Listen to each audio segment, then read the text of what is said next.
చాలా ఇబ్బంది పెడుతున్నారు. సో ఎప్పుడైతే వాళ్ళకి ఇబ్బంది కలిగిందో వాళ్ళు ఇమీడియట్గా మమ్మల్ని అప్రోచ్ కావాలి. సో మేము ఇమీడియట్లీ హ్యూమన్ రైట్స్ కమిషన్కి అప్రోచ్ అయ్యాము.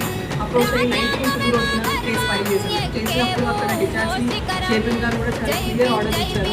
చీఫ్ సెక్రటరీ కూడా ఆర్డర్స్ ఇచ్చారు, పోలీస్కి ఆర్డర్స్ ఇచ్చారు. ప్లస్ వాళ్ళకి ఇంటి ఏదైతే స్ట్రీట్ లైట్స్ ఆఫ్ చేయడం, కరెంట్ కట్ చేయడం, ప్లస్ వాటర్ కనెక్షన్ డిస్కనెక్ట్ చేయడం, ఇట్లాంటి చాలా అట్రాసిటీస్ చేశారు. అండ్ మోర్ ఓవర్ ఏంటంటే వాళ్ళ మెయిన్ కంటెన్షన్ ఏంటంటే భద్రకాళి టెంపుల్ ఉంది, టెంపుల్ పక్కన దళితులు ఉండకూడదు అని ఏదైతే డిస్క్రిమినేషన్ చూపిస్తున్నారో అది రాజ్యాంగపరంగా చాలా తప్పు. సో ఆ విషయాన్ని కూడా హెచ్ఆర్సీ ముందుకు పెట్టడం జరిగింది.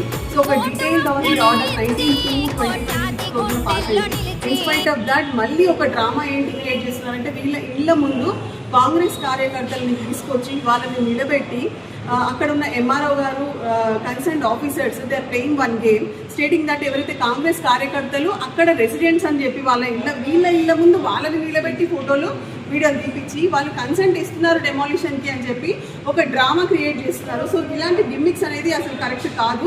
సో అట్లీస్ట్ కన్సర్న్ అఫీషియల్స్ కూడా ఈ విషయాన్ని అర్థం చేసుకోవాలి. అక్కడ పొజిషన్లో ఉన్నది ఎవరు, ఇన్ని ఇయర్స్ నుంచి ఎవరున్నారు, సో ఆ విషయాలన్నీ పక్కన పెట్టి ఇప్పుడు కలెక్టర్ గారితో కూడా మాట్లాడితే ఎస్సీ కమిషన్ చైర్మన్ గారిని అప్రోచ్ అయ్యాము. ఇమీడియట్గా చైర్మన్ గారు కలెక్టర్ గారికి ఫోన్ చేసి మాట్లాడారు. సో అక్కడ వాళ్ళు అనడం ఏంటంటే వీ వర్ వెరీ లైక్ అంటే ఎంత unfortunately we surprise to know that అక్కడ వాళ్ళు వచ్చి విల్లింగ్నెస్ ఇస్తున్నారు, విత్ కన్సెంట్ మేము చేస్తున్నామని చెప్తున్నారు.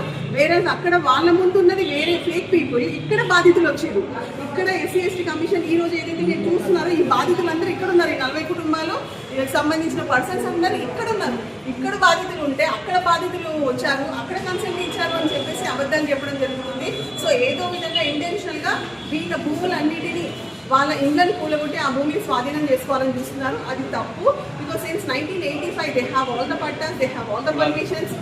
సిన్స్ 2008 తర్వాత వచ్చిన ఏమంటారు ప్రొసీడింగ్స్ ప్రకారం కూడా they have all the permission. Not only that 2025లోనే హానరబుల్ హైకోర్టు ఎప్పుడైతే వీళ్ళు విక్టిమ్స్ అందరూ అప్రోచ్ అయ్యారో వాళ్ళకి స్టేటస్ ఆర్డర్ కూడా వచ్చింది. అంటే ఈ ప్రాబ్లం రేపు నోటీసెస్ ఇష్యూ చేస్తానని చెప్పారు.